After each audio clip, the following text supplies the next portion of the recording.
Are you a big spender? And when you go shopping, do you end up buying more than you planned? It's a common problem. And personal finance advisor Mary Holm is here to explore our spending habits today. Whether we're a spendthrift or a shopaholic, she can help. Hello there, Mary. Hello, Jesse. Before we say anything more, I should say I'm not really an advisor. You just called me that.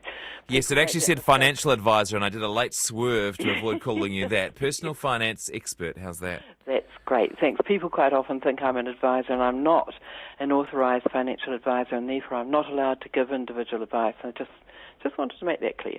Yes, very good. So, a bit of a change from investments today, and something that probably has much more of a daily impact on people's finances, how much you spend. Yes, yeah, and I was just thinking as I was waiting to come on, spending too much, spending too little, who says what is too much and what is too little, you know, and I suppose the obvious response to that is if you're spending more than your income, really, or more than you can afford to spend. Right, going in the wrong direction. Yes, yeah. I mean, in retirement, people are quite often spending more than their income, but that's fine if it's a planned sort of, they're planning to use up their savings. But generally, before retirement, you want to try and look, it's obvious to everybody if you know if you're spending too much, and I think some people might not realise if they're spending too little though, which is an interesting thing. Yeah, that's a funny one, isn't it? Yeah. Tell me about that. Oh, you want to talk about that now, or come back to it? Just first of all, generally about spending. Shopping's a favourite pastime for New Zealanders. I remember looking at some research. It was some years back now, but I bet it hasn't changed, that showed shopping and gardening, I think, were New Zealand's two favourite pastimes. And I suspect, if anything, shopping's increased since then, especially as you can add online shopping to Yeah, that's right, because at least you used to know when your partner was going out shopping. yes, that's right. Nowadays, you just get the doorbell and the courier's there, and you think, oh, I didn't know this was coming. With a great big parcel, and what on earth is this? Yeah. And I think it's very easy for people, and I'm guilty of this, to get quite judgmental about how other people spend. You know, I mean, quite often you're in a conversation and people are saying, so-and-so says they haven't got enough money to do this and that, but look at how much they're spending on clothes, or look at how much they're spending on meals, and it's very easy. We've all got slightly different priorities, I suppose, and that can be quite a dangerous pastime, criticising other people's spending, because, they could almost certainly turn around and say, well, I think you spend too much on something else. It's very... I guess it's a problem if you're not happy with the way things are turning out for yourself, right?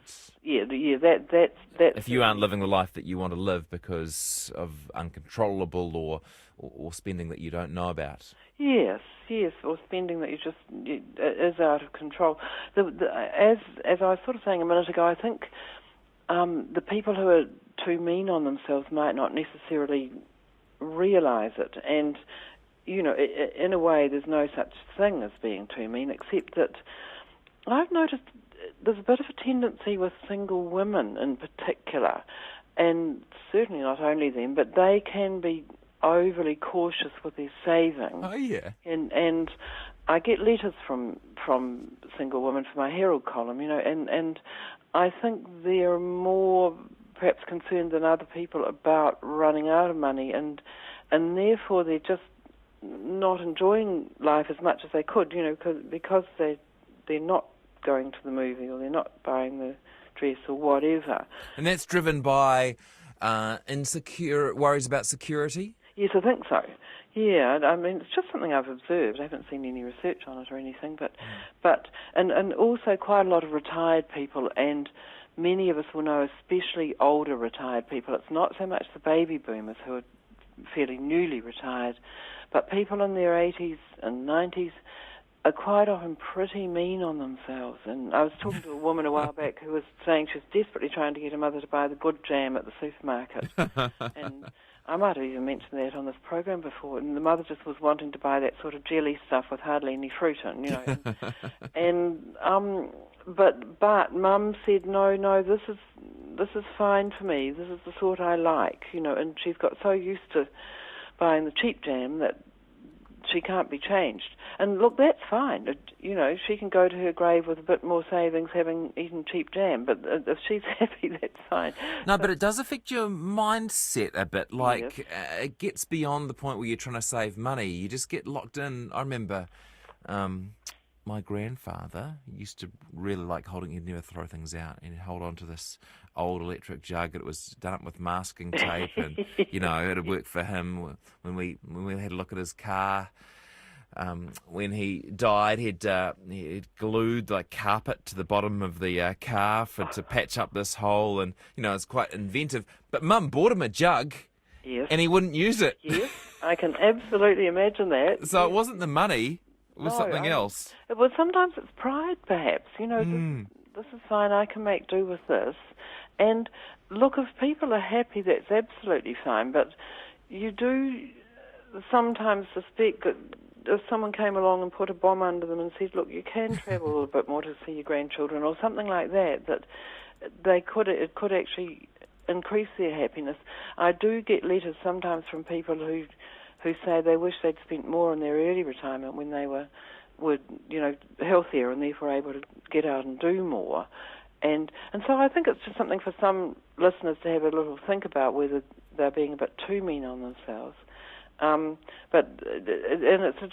It was, we always used to say, a legacy of the Depression, but there aren't that many people around anymore who were around in the early 30s. Well, there are, you know, the very older ones were old enough to kind of be aware of what was going on in the Depression of the early 1930s, and so that the legacy from there is you don't borrow, and, you know, you pay back debt as fast as possible, and you make do.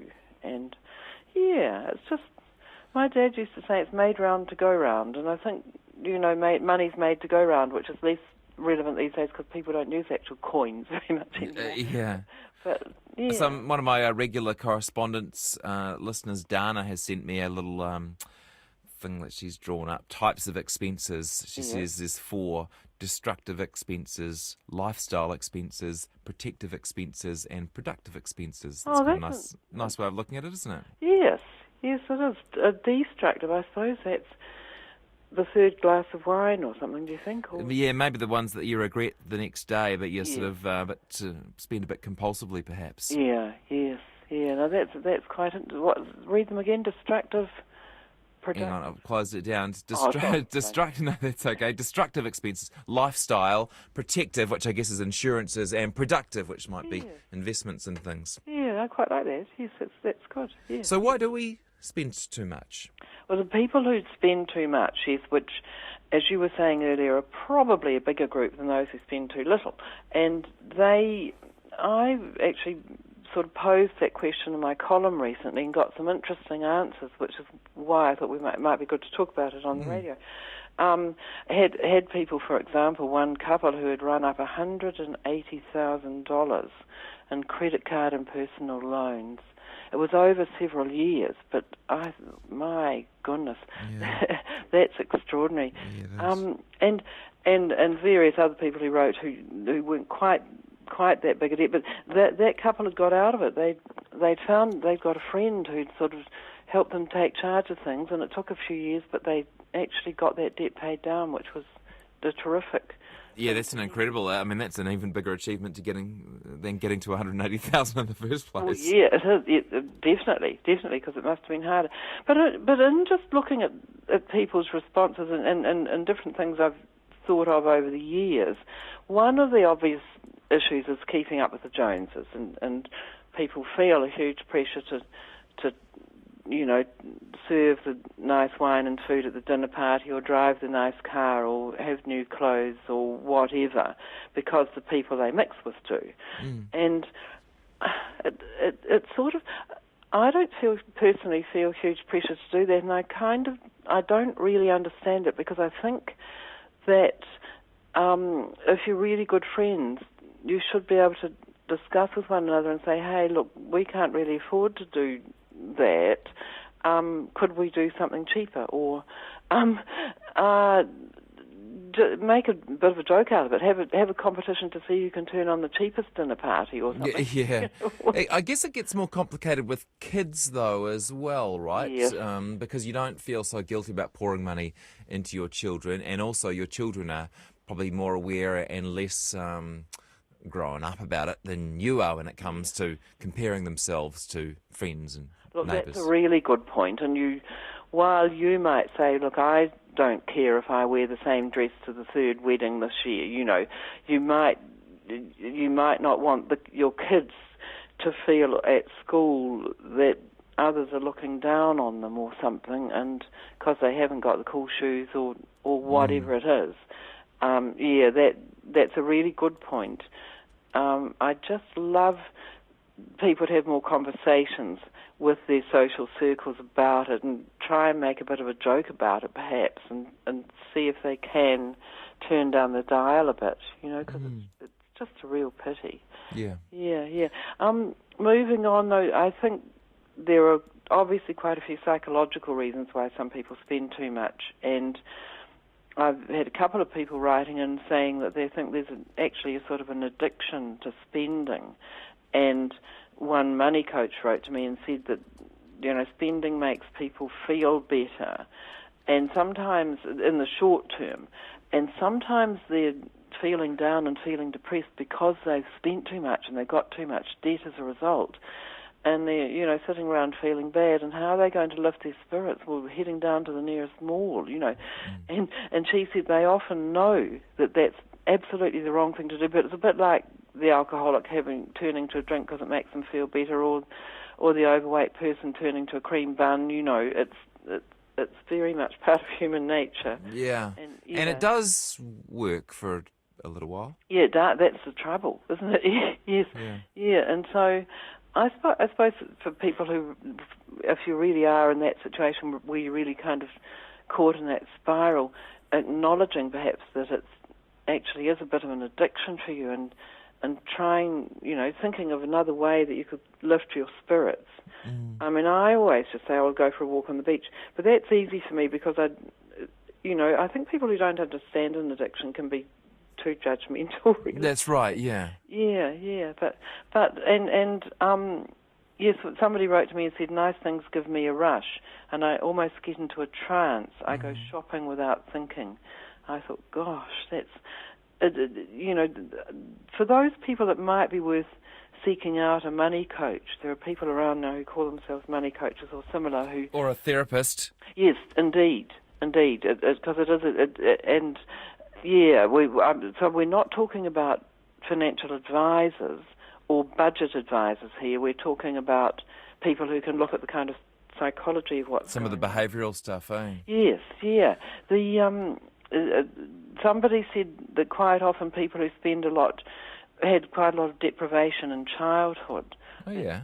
That's an interesting thought. Yeah, that they just didn't, their parents were always having to scrimp, and so now I'm an adult, I've got control of it, bugger it, I'm going to spend, And although, having said that, one letter I got from somebody said, I spend a heck of a lot and my brother doesn't at all, he's really good with money, and so obviously the family background isn't always what dictates it, but Mary, someone sent me a text to say that there is a Debtors Anonymous that has 2 meetings a week in Auckland. Oh, is there? Interesting, no, interesting. So that's sort of feeding right into what we're talking about, that it can be treated as an addiction, and that they're probably doing a 12-step program like Alcoholics Anonymous, I suppose. I don't know, but someone else says they're an ex-shopaholic. These days I get just as much of a thrill from not buying something as from buying something, because saying no gives you confidence.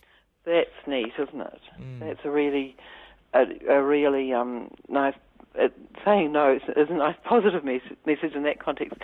Yeah, just to get to the end of the day and say, I was strong. I got through the day without spending stupidly. Linda sent me an email. She says, my trick is to only spend up to the amount I earn each pay period, and if there's any left over, I put it in a savings account for something big. And I guess Linda's rare in that she doesn't think of access to credit as an option.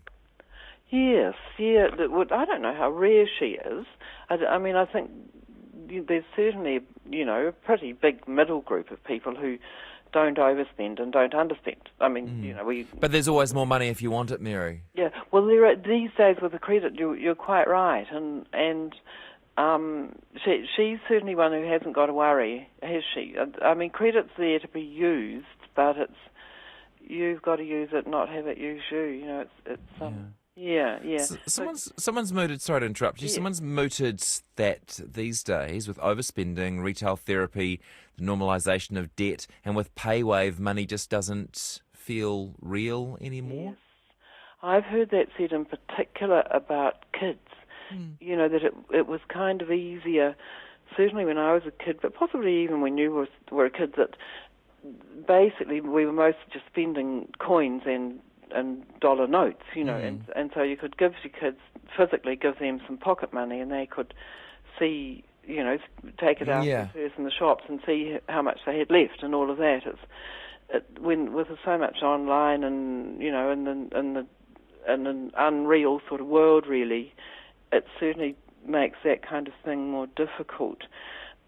Before we get off the whole psychological thing, there was one other sort of observation I had, and that was that sometimes there might be, say, a drop in income in the family. One letter I had was about the man's income had gone down, but his wife and children wanted to keep spending at the old pace. Oh, yeah, I remember seeing that letter.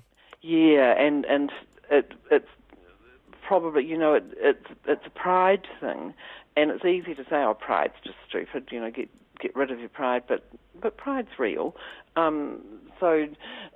But very, very sad that he couldn't at least talk to his wife about it and say, hey, we've got to cut back. You hear really sad stories about people who lose their jobs and still get dressed up and pretend to be going to work each day because they can't bring to tell their partner that that's happened.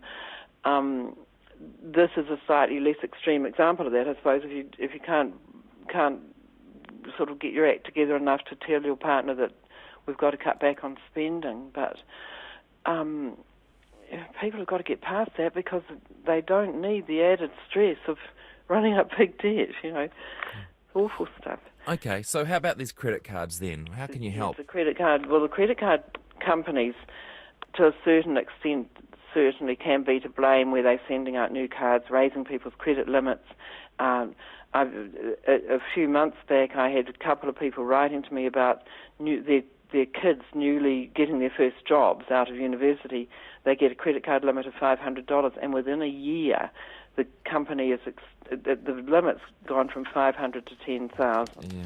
And the young ones think, oh, now I can spend a heck of a lot. And the store cards who do interest-free for 4 or 5 years, that can be really damaging because people, 4 or 5 years seems like forever. If you can buy a piece of furniture and it's interest-free for 4 or 5 years, you think, oh, well, why not?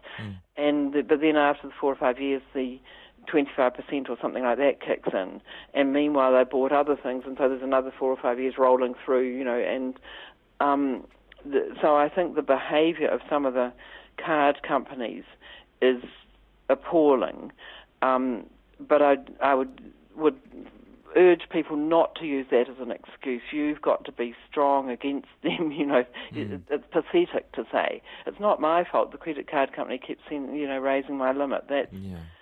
Speaking of appalling behaviour, though, Mary, this is probably another topic, but in the era of probably the lowest interest rates ever worldwide, and credit card interest rates don't seem to have gone down hardly at all. You and I have talked about that before, and we should keep talking about it, shouldn't we? Because it's not good enough. I don't know. I mean, there are a few credit cards out there that are quite a lot cheaper than, the mainstream ones are sort of around 18, 19, 20%. There are some of the banks also offer a lower rate one at about 10, which is still plenty. But I'd love to see. Wouldn't it be neat if one of the banks came out and said, hey, everybody, our top rate is 7%, or something like that. Yeah. Yeah, and you'd think of that opportunity would be rife. Anyway, sorry, Yeah. Mary, I'll keep you on track. Yeah. What else? Well, moving on really to the more positive stuff, perhaps in ways that people might get a bit of help if they are spending too much. And, I've always said over the years, can't people just look at what they bought a month before, perhaps write in their diary a month later, or whatever people use for a diary these days, write in there a month later, do I still like that dress, or do I still like, and think hard about whether it's really made you happier. But I realise that might work for some people. The responsible lending code has come in and into effect, and within the last year, and that will hopefully help stop the credit card lenders and so on from being quite so casual about raising people's limits and so on. The code is supposed to prevent them from lending to people who can't afford to borrow. Oh, yeah. But once again, don't lean on that. One obvious thing to do to try and stop yourself spending too much is to tie your money up in KiwiSaver or in term deposits or something like that, and get the money out of harm's way. Really, is quite a good idea. Another suggestion is to go to the New Zealand Federation of Family Budgeting Services. And they're really good, I understand. They, you can go in there and they're not judgmental, and you say, here's my situation. They'll go to the people that you owe money to, like the power company or the phone company or whoever, and negotiate on your behalf. Sometimes they can actually even reduce the debt, or they can stop the interest from rolling up. Really? Yeah. I haven't heard of them before. Oh, haven't you? No, they're terrific. They're free, which is great because, people in these situations can't really afford to get help. No. So familybudgeting.org.nz. That's probably right. It's Federation. Have you just had a look at it? Yeah. Yes. Yeah, and that's partly funded by the government and partly private funded, I think. But a lot of people have found them, they rescue people who are in trouble. Also going to money coaches, which I mentioned earlier, there are various people out there called money coaches who they would charge, though.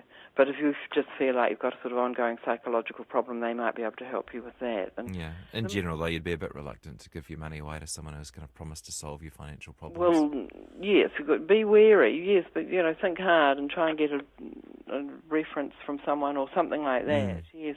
The main thing is if you can possibly just change your habits. Habits are such powerful things, and just not even go to the mall on the weekend or something like that. Find something else to do with your time. Yeah, I know that's easier said than done, but just remember, any habit that involves sort of daily activity, if you can do it differently for 1 month, just set yourself a goal of 1 month, 30 days, then you've pretty much broken it usually. So don't think, God, I've got to do this forever. Just think, I've got to do it for a month. And that can really help. Someone with an interesting point on comparing yourself to your friends. One reason it's hard to have the conversation with friends about spending is you can get into highlighting each other's spending priorities, like, oh, you've got money for this but not for that. It can feel like you don't want to have them look at what you can and can't afford, as they all have different opinions, and it can lead to judgment. Keeping up can be about being part of things that are going on. It's not an excuse, but it can be a motivator to keeping up and not mentioning it, says this particular correspondent. Yes, and that all makes sense. It touches on some of the things we've been talking about, doesn't it? But also some new stuff in there. It'd be really interesting for someone to do a bit of research into this, actually, into what you do want to be part of the crowd and all of that.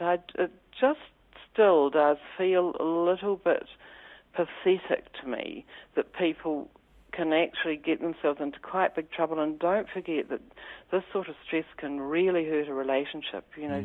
Marriages can break up over this kind of thing, and that's really sad. And if it's just for want of being able to say to friends, hey, look, you guys, let's do something a bit different.